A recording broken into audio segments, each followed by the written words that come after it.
Greetings hobbyists, this is Artisans of Vol, and in this video we're going to have a look at the array function in HardOps.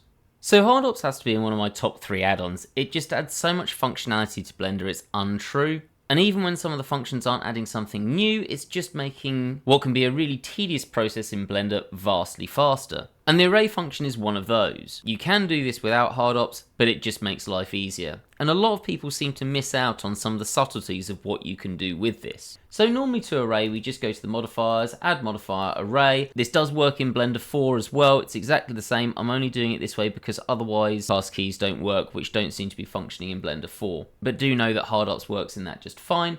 And then I want to change the offset. Now first thing, I don't want this on a relative offset. I tend to use constant offset, so straight away I have to change that to that. Come down here, it automatically puts on the X, so I have to change that to 0. And then I want to change that along the Y, so I'm going to move that to there. And then that's about where I want this to be. So let's change that to 15. Then I can add in the amount of count. And then if I want to do another one, I'm going to have to add a modifier, add another array, change that from relative, change it onto constant because you can't set that annoyingly as a default. Change the X to, let's say, there. We'll call that minus 6.8. And then do the Y and move it to there. And this will probably be about 7.5. Okay, so then I've done that. And now I want to carry on the rest of my paving because this is going to be paving or bricks. And then I need to add another modifier. So this is now the third modifier. It's going in the X direction. Let's turn it off of relative, turn it onto constant, come here, change the X to be about there, and then we can just start changing that. I've got my brick pattern, and I can come to my first one if I want to up how many it goes that way. But don't get me wrong, that's not a problem. It's just a bit tedious, whereas we can do this with HardOps so much faster. So I'm just going to get rid of all of those. Let's go through the basics first and how most people use this, and then we'll go through the more complex bits which aren't particularly complex, but they're just shortcuts people don't seem to use. So first of all, to add an array, it's just Q and then you go to array, and then you can just drag your thing, and you'll notice this does start on the X-axis. I'm just going to press H to hide the H menu, but you have got loads of things you can do here. I'm going to go through the ones that I find useful. There are some other ones, but I'm going to be honest, I don't find them that helpful.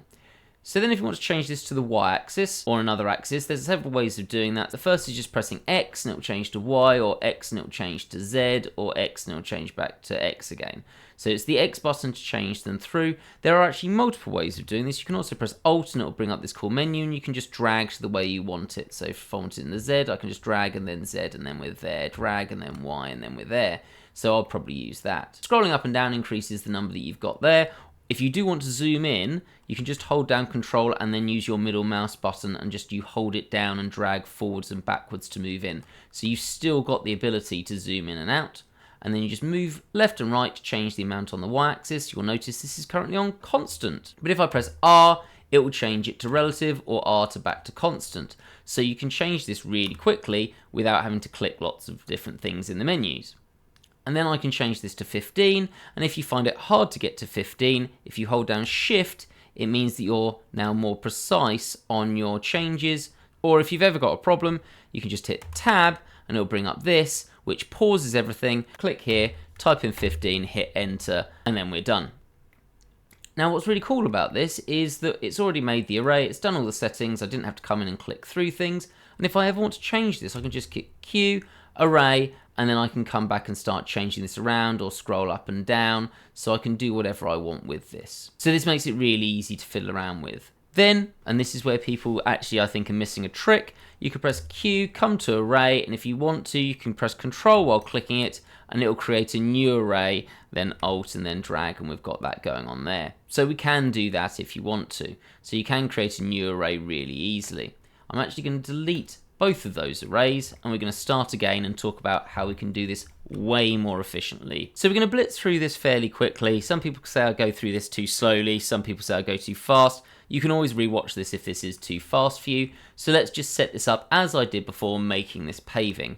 So this is what we're going to do, and we're going to do this all in one go. We're not going to do this separately, so it's going to speed everything up. So Q, array, Alt, and then scroll to that side. So I'm going to get this to where I want it to be. Scroll up. Now I want to add in a new array. I just type in A, and now we've got a new array that's been added to this. Once again, I can press Alt to move that there, and I want this around 6.5, so we're just going to go to there. But now I need to add an extra element to this. At the moment we're just changing this on the x-axis. I want to change it on the y-axis as well. To do that, all you do is hold Control and X, and now it switches to the y-axis without removing the x-axis that we originally put in there. Drag this up to where I want to be, and then once again we need a new array for the final bit, so A again, Alt to put it on the x-axis, drag that across, and then I can make as many of these as I want, and I've got my paving. And you'll notice I haven't come out of this array at all. Now finally, say you want to scroll through this, if you just hold Control and scroll, and if you look at the bottom left hand corner, you'll see that I've got my 3 arrays that have been made. They're saying that they're in constant, not relative, which is really useful. I can see that really clearly, and you can see at the bottom I've got all the information that I need, including the amount that I've got. If I hold Control and scroll down, I can scroll to my different arrays that I want. So say for example I want to go back to dealing with the first array, I can scroll down to that, and then scroll up and I'm adding more bricks in that direction. Hold Control and scroll up to array 3, and then I can add those in there as well. So this becomes really easy to fiddle around with. Click once you're done, and I've added all of my 3 arrays over here. I haven't had to do them separately. I haven't had to click through a million different menus, and they're all done. And once again, I can still click on them, press Q, an array, and I come back to all 3 of them, and once again, I can start modifying those as I want. Or alternatively, if I really want to, I can come to one specific menu over here and start fiddling around with it there. For me, this is a massive time saver. I really prefer this array function. I think it's much more visually appealing because I can see it as it goes. It saves time not having to go into 50 million different menus and click on all of them. It's just more efficient. If you do like that and you want to purchase HardOps, there is a link in the description. It's an affiliate link. It costs you no extra but helps the channel out. I would recommend you getting it at the same time as you get Box Cutter. Box Cutter is one of my other top add-ons and they work perfectly in unison together. In fact, I would argue they're designed to work together, but you can buy them separately if you're only interested in one. There's also a link in the description to a playlist of how to use Box Cutter.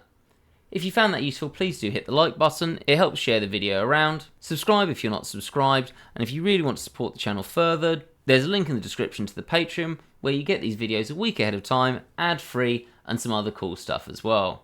Have a great day, guys.